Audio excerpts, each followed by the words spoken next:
All right, welcome once again to the greatest sports show this side of the Southern Hemisphere. This is Two Up Front, and my name is Jay, and I'm joined by Chuck. What up, Chuck? What's up, Jay? What's up to the viewers, listeners, everybody? Okay, Jay, let's get into it. So an interesting development has occurred. I say it's interesting because Commonwealth Games are coming up this year, and eSports is going to be trialed as an event for the Commonwealth Games, and then moving forward, obviously, if it's a success. My question to you is that, well, let me rather first define what eSports is. eSports is you playing on your PlayStation, playing on your phone, your Xbox, on your computer, playing whatever game it is that is popular. That is basically what eSports is. And now it is being brought to the Commonwealth Games, which is somewhat of a miniature Olympics, if you could call it that. And it will be given its own separate branding, its own separate set of medals, but it's happening at the Commonwealth Games nonetheless. My question to you, first off, Jay, is that can esports be even categorized as a sport for it to be included in the Commonwealth Games? The E is electronic, right? And I suppose if you just look at the name, there's sports there, so you'd probably conclude that it is sports, just a different form of sport. But I haven't looked up the constitution of the Commonwealth Games, but if you try to define what the Olympics are, and as you say, the Commonwealth Games are a miniature Olympics open to formerly colonized countries by the British Empire. But anyway, what the Olympics are defined as, it's a series of athletic events, which is in line still with the Commonwealth Games. So the question of can they be categorized as sport? My definition of sport is very close to that definition by the Olympic Committee, where there must be some form of athleticism. There must be a physical element for me to consider something a sport. It's a game. These are games, right? This is why, maybe controversially to some people, I have a hard time thinking of golf as a sport because, yes, they hit the ball, but they spend a heck of a lot of the time just walking around on those courses. Whereas when you think sport, especially when you think Olympics, Commonwealth, these are the places where athletics, track and field shines. This is a place where gymnastics shines. This is a place where swimming shines, and when you track how those people go about preparing for those events, preparing for this once every 4-year collection of athletes, there's training, there's preparation in terms of your nutrition, and everything is geared towards physical performance. So when you then talk about esports, none of that is present. You don't have to be physically gifted in any way. The reason that we are drawn to the Olympics, athletics, and just professional sport is because you recognize by way of the times that these guys are clocking, by way of performances that they're putting across, that they're able to do something not a lot of people in the world can do, because you just simply either not born with that level of talent, or however much you dedicate yourself, you cannot reach the level that these guys have reached. Whereas esports is totally different in that sense. Don't get me wrong. I'm not saying it takes nothing to be able to be good at esports, as everyone games. Well, a lot of people game, but we within our friendship circle as well, we know that some people were better than others, and that happens, But I'll let you know what's happening off camera. Cameraman is waving. Because he considers himself that guy. Yeah. We won't argue the merits of that right here, right now. Anyway, but yeah, for me, not a sport, but a game.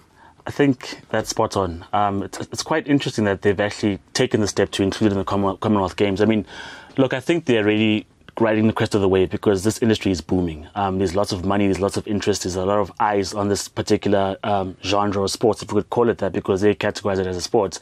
But I mean, if, for instance, Jay, it was always a matter of, well, you're shouting at the guys on your TV, but you're fat and you're not talented, so if you were to be on the same space with them or same plane, whether it's a cricket pitch or whether it's a soccer field, you wouldn't compare.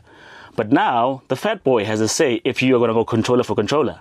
And as you say, there is no physical, I don't know, maybe it's not politically correct to say the fat boy, but the guy with the controller now has a voice. Gifted. Yeah, not so physically gifted. So it is more of a game. And I mean, if you think about what esports is, it's very diverse. We're not just talking about Madden or 2K or FIFA. We're talking about Dota. We're talking about Fortnite. We're talking about anything you can play on your device or phone or whatever it is.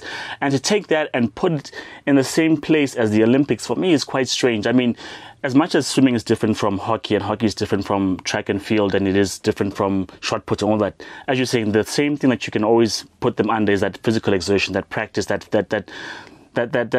physical. You're pushing physical boundaries. Yes, you are. You're in terms of going for records, in terms of going for your personal best. You're pushing physical boundaries, and it's a spectacle of how far the human body can go. I think maybe in the future when the metaverse takes over, maybe that could be considered as a sport, because then we'd have our VR lenses on and we're doing all these other things. But as far as the sport goes, I'm not convinced. I think they're really riding the crest of the wave. But before we even close that, Jay, what does the growth of esports actually mean for sports in general? Do you think the fact that, because we've seen, particularly Google lockdown, that there was an esports tournament where you had soccer players who, because they were locked up and couldn't play physically, they were playing FIFA, and you had Declan Rice against Sterling and whoever against whoever, those guys who were gamers. And does that hurt or hinder? For instance, does the rise of FIFA hurt EPL as a brand? Does it hurt Serie A? Does it hurt football as a brand? Does the rise of 2K or Madden, esports in general, does it hurt us because we don't need to go outside to play? We can just switch on the TV, and does that hurt sports in general? Do you think it's a detraction? No. I think there's a world where both can coexist. So when I say I don't consider it a sport, that is not to say that I look down on what esports is, right? Because whether you like it or not, we are fast moving into a place in existence where there's a lot that is happening online. You mentioned the metaverse. Cryptocurrency is a thing. You've got artwork now that lives digitally with NFTs. So when you look at gaming, right, and you also then, if I were to answer the question, why have the Commonwealth Games taken this step, is because you don't want to be left behind. Because in that form of online life, and where then sports, like esports is the athletic version of it. The question of everyone else, traditional organizations, how do we benefit from this? Where do we come in? How do we not get left behind? And where the Commonwealth Games have come in is, well, before anyone else claims this for themselves, or maybe they branch out by themselves and become so big, let us get in on the action. Because, Chuck, the thing about esports, right, when I was reading a report, and 2022 projected revenues $2 billion, right? There are 1.5 billion gamers in Asia alone. And there, I think, Legends of, what is it called? Let me find Legends of something. I'll find League of Legends. Yes, League of Legends World Championship. The finals attracted 100 million viewers, which is same numbers as a Super Bowl. And in America, they make a heck of a lot of noise about Super Bowl numbers because it's the most watched television show in America every single year. So now you've got this platform which is generating that kind of money, has that kind of interaction, and has that kind of viewership. And as you say, the barriers to entry are so much easier than in sport. Like, I don't have to be a behemoth. You know, I don't have to run a certain time and automatically I'm in or I'm out. I can just, as you say, sit there, and largely gamers game on their phones now. So if I have a mobile, wherever I am in the world, I don't even need to ask the question, man, how do I become an EPL player? Suddenly I need to find my way to England, and I need to find my way into an academy, or maybe I need to know someone in there. I just pick up my phone and I just hook it up online and it's go time. And if I become a certain kind of good in that, I can become a world champion. And if I see that and if the world sees that, the Commonwealth Games / the Olympics are obviously watching. And when we're speaking revenue, then you know any kind of corporation wants to be in there. They don't want to miss out on that. So I know why they're on board with that. To go back to the question of, do I think they threaten the existence of traditional sport? No, I don't. And I would say to that, I'm not someone who games. All right, you are someone who games. but you're also someone who loves sport. Then there's, on the other side of that, there's someone who has no interest whatsoever in sport. These three people, they meet in the middle where you are, and can be fans of both without having to choose one or the other. And the other guy who has no interest in sport can just focus in on esport, and the other guy like me who just has an interest in traditional sport can just be about that. So I don't think they threaten one threatens the existence of the other. It's just an opportunity people are looking to get.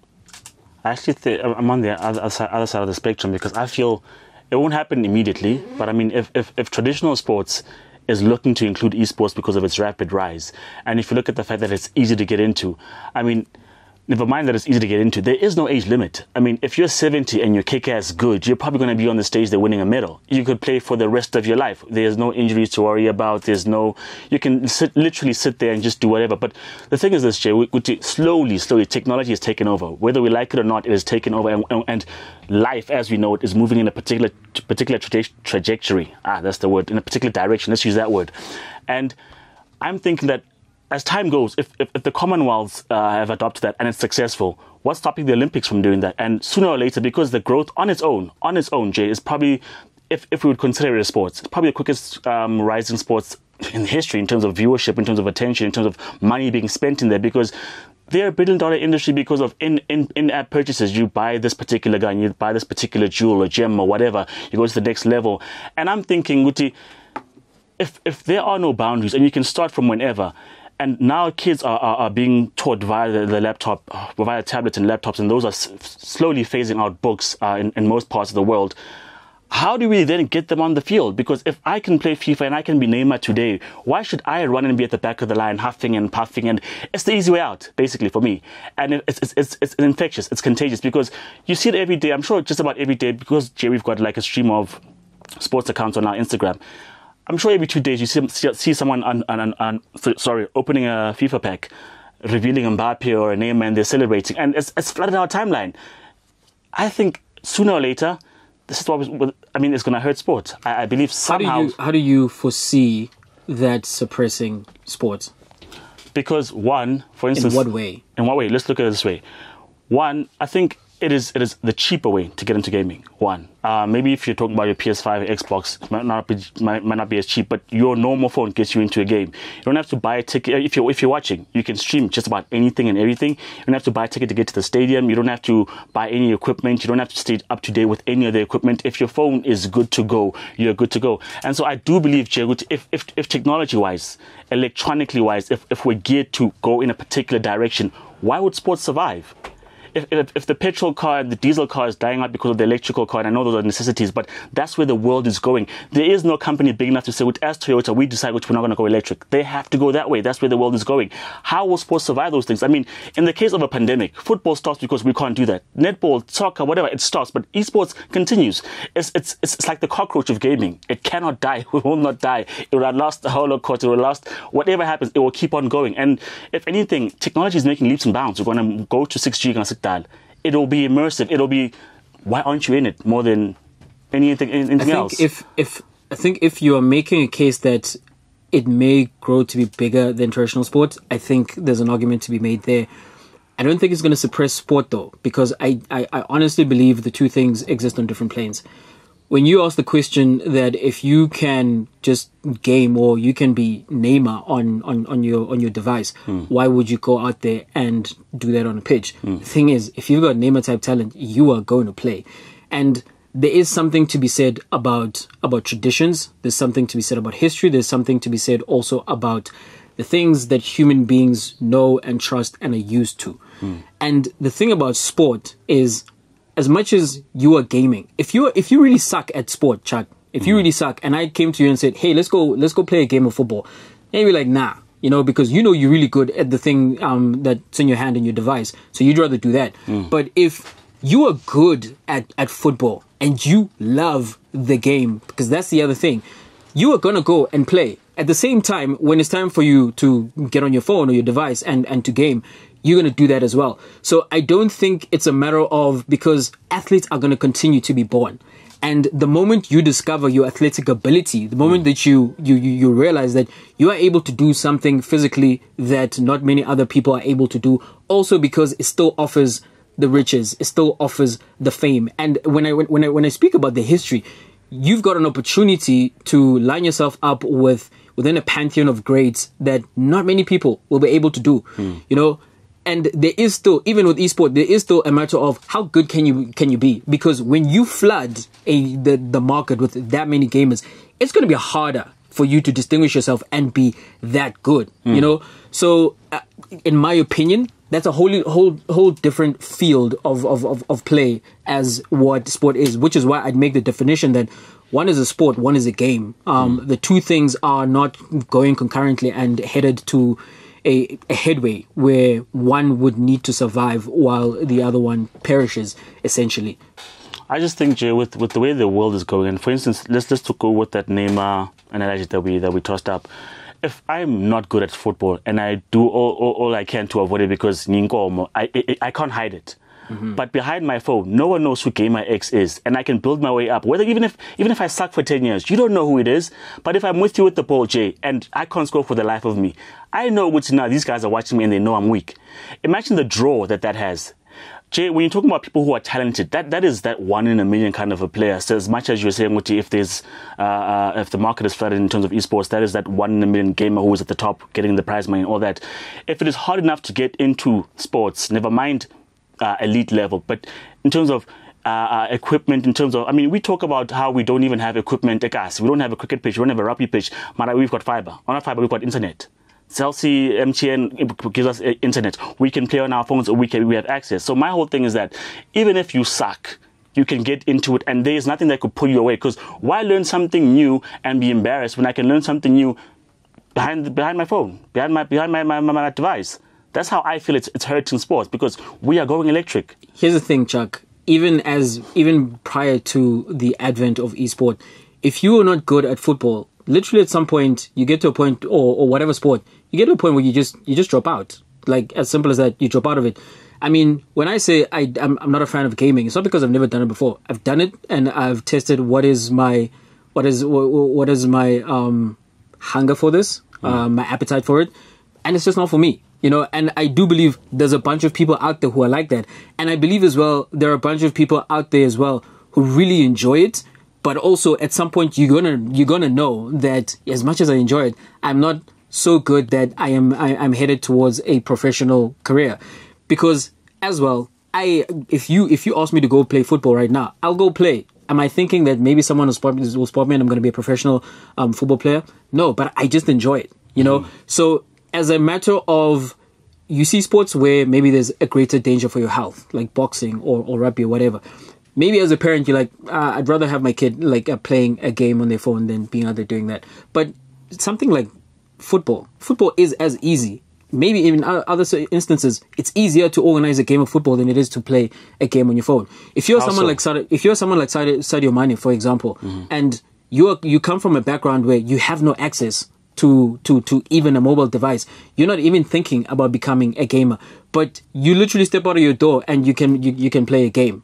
It's what I'm saying. It's much simpler. As I was saying to someone the other day, like the game of football, you literally need to organize something that you can hit and something that is soft enough that you can kick and roll, and you've got a game. That simple. If we don't have devices for whatever reason, because we cannot afford them or we cannot get to them for whatever reason, we can still play sport.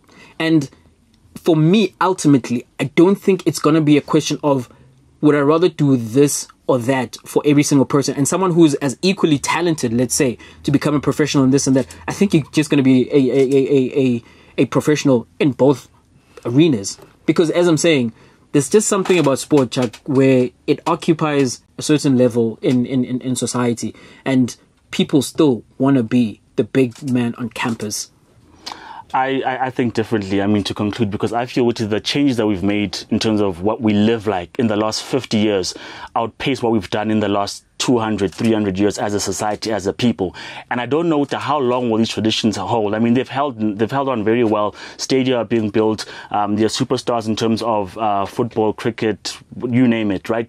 But I believe the rise of this, in terms of the rise of technology, the rise of gamers for me, is outpacing the rise of naturally gifted talent in terms of schooling systems. Because as much as it's easy to put together a board and find 5 of your friends, I can just switch on my phone and I'm gone. I don't need three or four other people there. My question to you is, what would lead you to a point where you'd say, I'd rather not play sport at all and just do this? Like, so if you had that talent to, just an interest, let me not even say talent, if you had an interest in sport, like, it's going to be killed by you also having an interest in gaming just because gaming is growing faster than traditional sport. You're just going to make the decision that, nah, I just don't want to play, even though I can and I like it.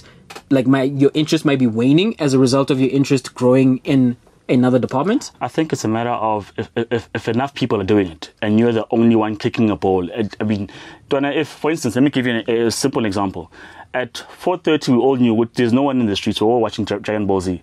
But if there's no one in the streets every day because they are playing with their Xboxes or their PlayStation 5s, what is going to drive you to say, well, you know what, I still want to go and kick that ball. I still want to go and practice and do all these other things. So my whole thing is that it's not what you would hate. So you can't have time for both. No, I'm not saying you can't have time for both. I'm just saying what society has shown with the more popular thing always is the one that wins out. Not to say with the other one dies, but I'm just saying the one that's popular always wins out. And at the rate of growth that esports is coming at, I do think at some point it will harm the growth of natural sports. I don't believe so. As I said, I just believe that human beings are that ambidextrous. They have the ability to make choices like that where we can do multiple things all at the same time and have them coexist. As I say, esports provides an entry point for people who may not have been able to go into traditional sport, whether for leisure or as a profession.